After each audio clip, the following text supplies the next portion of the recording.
go up, down, left, and around. You should go around this center of the circle.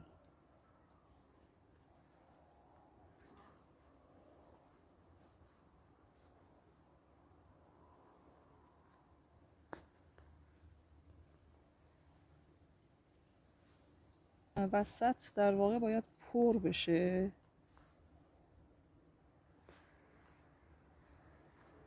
با این دایره، یعنی این دایره در نهایت باید به این دوتا خط سفید یه جورایی بچسبه.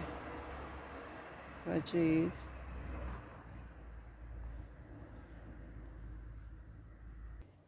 Here is the end. After that you should make 3 chain.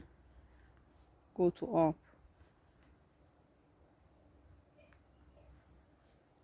Get here carefully. After 3 chain you should come down and repeat that. After that left, again go up and repeat that process.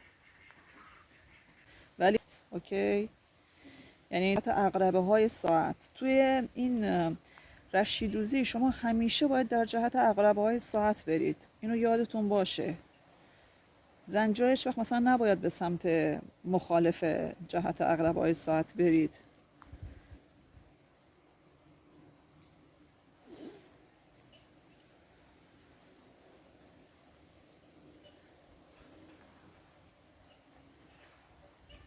چسبیده به این دایره زدید، 3 تا زنجیره میرید بالا. Again I'm showing you.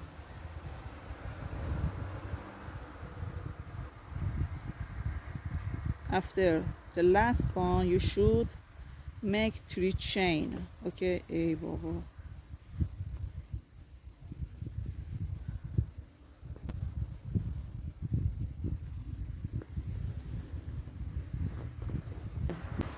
Again I want to show you how to connect them to each other. After the last chain, okay, 3 chain go up, okay.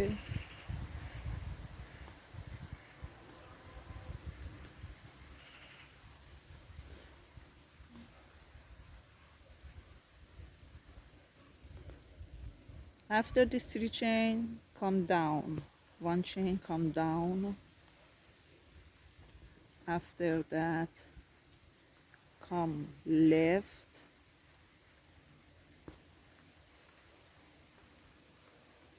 Up again. Down again. And you should turn around this circle just to left. Okay.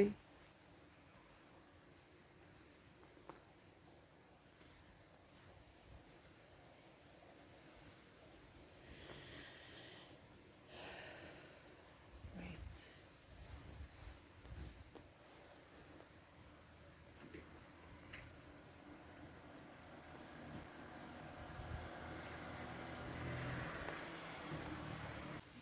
این فوتر خیلی کلفته، کار کردن روش خیلی سخته با قلاب.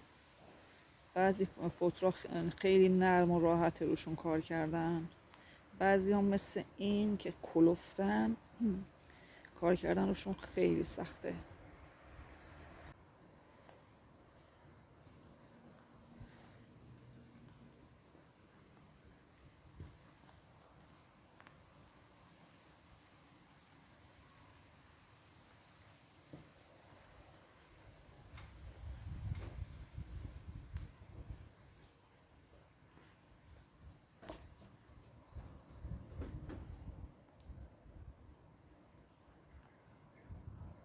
من چون میخوام طرف دوربین بگیرم تسلط ندارم، ولی وقتی میذارمش رو پام برام خیلی راحت تره.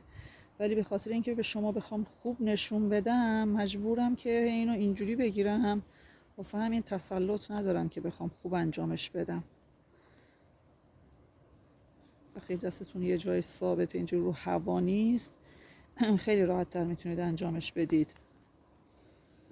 هر سوالی داشتید میتونید توی کامنت ها بپرسید. به پیج اینستاگرام منم میتونید سر بزنید، اونجا انواع، البته اونجا آموزش آنچنانی نیست. Again, watch it. 3 chain. After the last one, 3 chain.